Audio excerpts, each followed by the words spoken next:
tem alguns pontos, assim. Um deles é como que isso aconteceu, né? Todo mundo tá curioso como que isso aconteceu. E Israel falhou.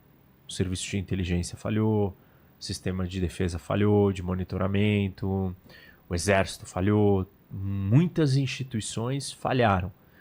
Não sabemos por que falharam, mas essa discussão vai acontecer na sociedade israelense em algum momento. Eles vão atrás, vai se investigar. É que agora não é a hora de fazer isso, porque óbvio você está em guerra. É. Seu inimigo tem lá mais de 100 ou 150 pessoas sequestradas. É isso? Esse é um número que está se falando. 130, 150. Talvez seja mais. Não tem certeza ainda, né? Tem gente desaparecida, tem gente que a gente não sabe o que aconteceu. Não sabe se morreu e está em algum lugar morto. Não sabemos ao certo. Então você tem, vai se discutir isso é uma preocupação. Existem algumas teses, posso já falar delas aqui. Uma das coisas que aconteceu é que a sociedade israelense está dividida. É isso, a Aline falou isso também. Por quê? Porque a gente tem uma política polarizada. Como no nem Brasil, aqui, como nos Estados Unidos, como na Europa, como em todo mundo democrático. Israel está fragmentada, está dividida. Em esquerda e direita. Isso. E com radicais. Ah, tá. Tipo assim, extremos. Extremos ganharam mais voz, né? Como em todos os lugares. E aí, então, o Netanyahu, o governo dele, propôs uma reforma judiciária da Suprema Corte. E essa reforma, ela causou muita polêmica. E dividiu a sociedade israelense. E aí, até chegamos num ponto que até reservistas, né, do exército falaram assim que eles, a Força Aérea, falaram que eles não serviriam mais se a reforma fosse adiante. Entendi. Então, assim, isso mostra um nível de foco no interno e não nos inimigos, nas fronteiras. E com certeza o Hamas pensou nisso. Pensou. O momento é agora, né? Israel dividida, só que o efeito é o contrário, né? Quando tem uma crise maior... Ah, sim. Agora Israel está absolutamente unida. Exato. Tanto que o governo, a oposição do governo se juntou e formou um governo único. E é um governo de consenso único. O país inteiro está unido num único governo. Não existe mais partidos de oposição. Todo mundo se juntou para lidar com o problema. Porque o que está em jogo? Isso. O que está em jogo é... a destruição, até a possível destruição de Israel. Até porque a história de Israel é uma história forjada em combate, em guerras. Por quê? Foi atacado, porque teve que vencer, porque teve que lutar para sobreviver. Então, isso estava rodeado de inimigos e adversários e gente atacando, ataques surpresas. Então, na psique da identidade nacional israelense, o elemento da guerra, do combate, da luta, ele está presente. Ele é real e ele resgata essa memória. Então, se unifica todo mundo. Israel vai estar muito unido. Isso não vai ser um problema. Mas aí, então, voltando, né? Então, o que a gente tem? A gente tem a divisão. A divisão causou uma distração. Entendi. Com falhas. O segundo ponto é que esse governo do Netanyahu, ele tem elementos que são membros do governo que são caras de extrema direita, ultranacionalistas, ultra-religiosos, e eles têm uma visão onde eles não aceitam, eles são uma minoria dentro do governo, mas eles existem, é importante retratar isso para as pessoas entenderem exatamente. E eles não aceitam, não querem, ou eles têm projetos onde não tem um Estado palestino e os assentamentos aumentam. E eles querem ocupar mais da Cisjordânia, do West Bank. Tá. Então, a ênfase tem sido em operações na Cisjordânia. Os choques com a população palestina têm acontecido na Cisjordânia. Então, boa parte da concentração das forças de segurança, de defesa, estavam para a Cisjordânia. Depois procura um mapa para a gente localizar essas regiões, Cisjordânia e faixa de Gaza, que tem Israel, para o pessoal entender o que a gente está falando, por favor. Que são territórios diferentes, separados, onde tem populações palestinas. E aí, Então você tem um foco, uma ênfase muito grande para esse lugar, para essa região. E com isso você olhou e achou, entenderam, eles acharam que Gaza estava seguro, estava tudo bem. Gaza não é uma ameaça mais. O Hamas está quieto há 2 anos e pouco. O último conflito com o Hamas foi em 2021. Durou acho que por volta de 11 dias o conflito todo. Lembro bem. A gente até fez alguma coisa, um programa aqui falando sobre. Imagino. E eu tive em fevereiro lá, tem alguns ataques de pequenos, né? Alguém esfaqueou em boate. Esses tipos de confrontos continuam sempre. Mas, então eles acharam que não era o problema. Então você tem esses 2 elementos, a divisão interna e o foco maior para a Cisjordânia, dado desde políticas extremistas. Faixa de Gaza está aqui em amarelinho e Cisjordânia é toda essa área dentro de Israel. Isso. Esse daí era parte do Estado inicial que seria criado, né? Porque quando foi dividido pela ONU eram para ser criados 2 estados. E as divisões de território não eram bem essas. Tá. Aliás, fica circulando um mapa aí na internet que fica mostrando a mudança de território. Que aquilo lá não é real, né? Não, o mapa existe. Só que o mapa não fala o que aconteceu. Por que o território mudou de tamanho e de mãos? Porque simplesmente um dia um dos lados virou e falou assim: eu não aceito essa divisão que a ONU fez. A ONU foi lá e fez uma partilha dos territórios. Tem como? O que ele procura para mostrar esse mapa? O mapa da partilha da criação dos estados. Tá. E aí, Palestina não aceitou?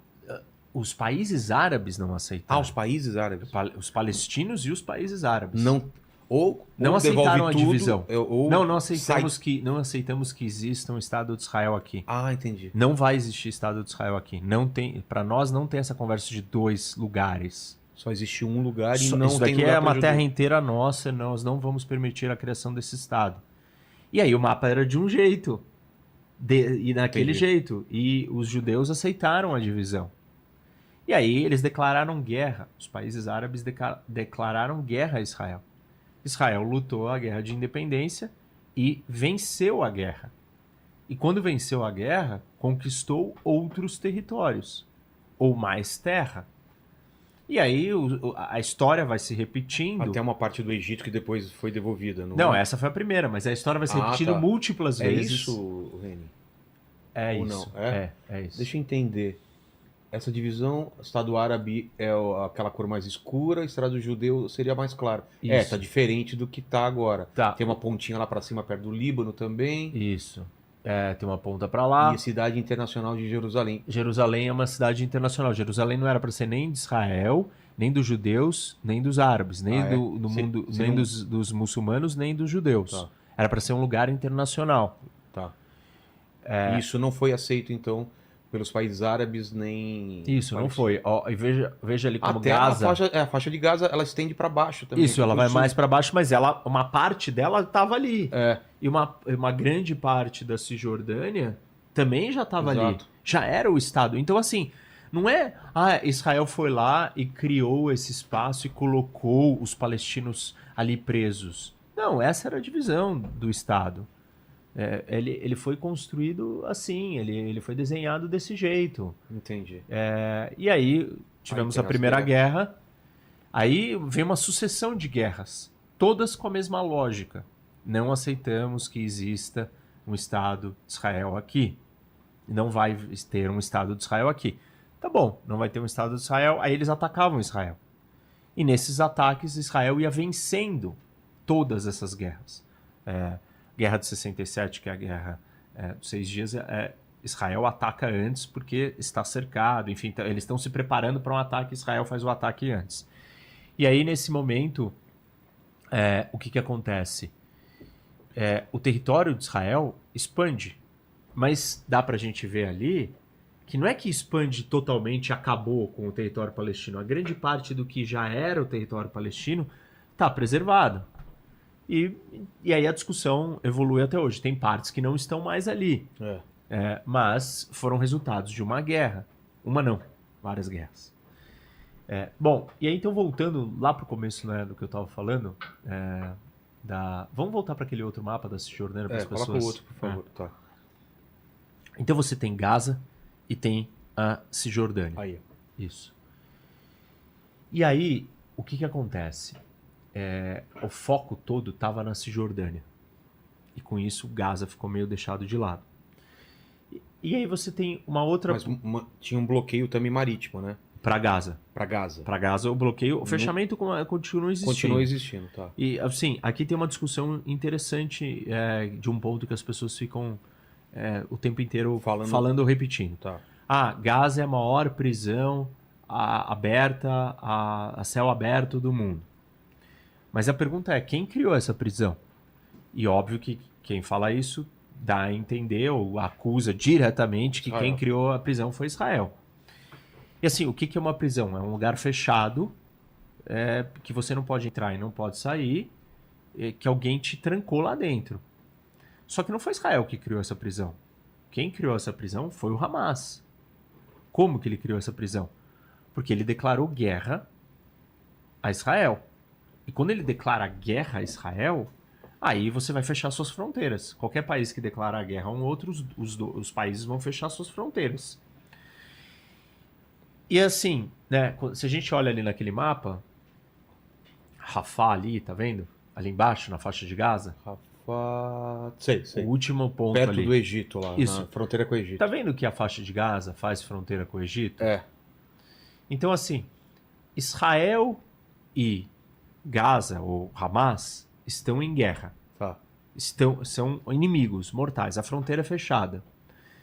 Não é fechada totalmente, porque mantimentos, alimentos, um monte de coisa chega em Gaza via Israel.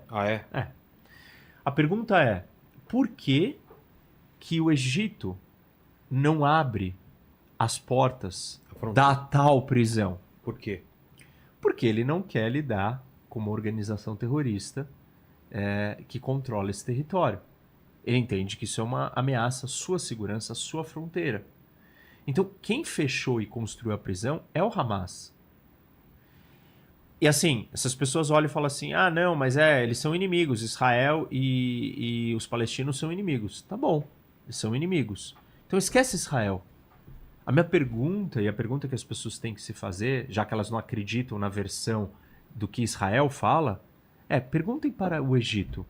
Egito, por que você não abre a sua fronteira para um livre acesso das duas partes? Por que Egito você transforma Gaza numa prisão? Por que você faz isso, Egito? Se as pessoas não confiam no que Israel tem a dizer sobre o que é o Hamas, o que ele está armando, planejando e fazendo lá dentro, a pergunta que tem que ser feita é para o Egito. Geograficamente está ali, tem uma fronteira. É muito óbvio. E a resposta é do Egito porque o Hamas é uma ameaça. Porque o Hamas é uma organização criminosa, uma organização terrorista, violenta. Ele incendia, ele cria problemas, ele contrabandeia armas, ele faz atividades ilícitas. Ele é uma entidade criminosa dominando aquele território. E apoiado pelo Irã ou não? Apoiado pelo Irã. Isso é sabido? Sabido, financiado pelo Irã. O Hamas não tem só o apoio do Irã. Já teve apoio do Catar em níveis diferentes. Já teve apoio da Turquia, ainda tem apoio da Turquia também. Mas pelo Irã, principalmente hoje. E dando contexto também, estava se encaminhando um acordo entre Israel e a Arábia Saudita também, que incomodou também o pessoal. Isso tem a ver um pouco? Tem tudo a ver. Mas acho que vamos segurar essa ideia, mas lembra dela, que ela é importante, mas ela envolve um jogo maior. Tá. Mas é assim, então voltando para essa noção, né, da ideia de que o Hamas está isolado e que os palestinos em Gaza sofrem por causa de Israel. Eles sofrem por causa do Hamas. O Hamas não é os palestinos. Ele não representa todos os palestinos, mas ele tomou o poder à força. Ele ganhou a eleição do Fatah, da Autoridade Palestina, e aí ele instaurou a sua ditadura. E na sua ditadura ele massacrou e matou todos os rivais políticos. E transformou aquilo nesse lugar terrível que é Gaza. Então é importante as pessoas entenderem que esquecem, você não acredita num argumento de Israel, você acha que Israel está mentindo porque Israel é o inimigo dos palestinos, então as pessoas têm que perguntar para o Egito e tem que ouvir a resposta do Egito.